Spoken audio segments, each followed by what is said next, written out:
अस्सलाम वालेकुम, कैसे हो आप सब। उम्मीद करता हूँ आप सब खैरत से होंगे। दुआ है कि आप जहाँ भी रहो खुश रहो, आबाद रहो, पुरअमन रहो। I am mister Khan and you are watching my YouTube channel World Tours. Please request to all friends and everyone subscribe my channels. Thanks to all. Sinawa शहर, डिस्ट्रिक्ट कोटा दुबे, यहाँ पर हमारा एक्सकवेटर चल रहा है। आज यहाँ पर आया हूँ सिनावा शहर।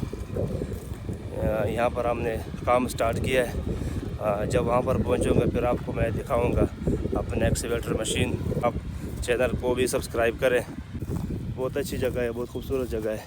अभी मैं मशीन के पास पहुँचने वाला हूँ, फिर इंशाल्लाह आपको एक्सकवेटर मशीन दिखाऊँ कि वो कैसे लोडिंग करता है और जो खाली करते हैं वो जगह भी आपको दिखाऊँगा। हमारे साथ आप रहिए, वीडियो को एंड तक देखें। जब पहुँचूँगा इंशाल्लाह आपको फिर मैं दिखा दूँगा। डिस्ट्रिक्ट कोटा दुबे, ये खाला है ये ना, यहाँ पर पानी ज़्यादा है ना, ये ट्यूबवेल है बंद पड़ा हुआ है। देखते रहिए यूट्यूब चैनल दुनिया की सैर।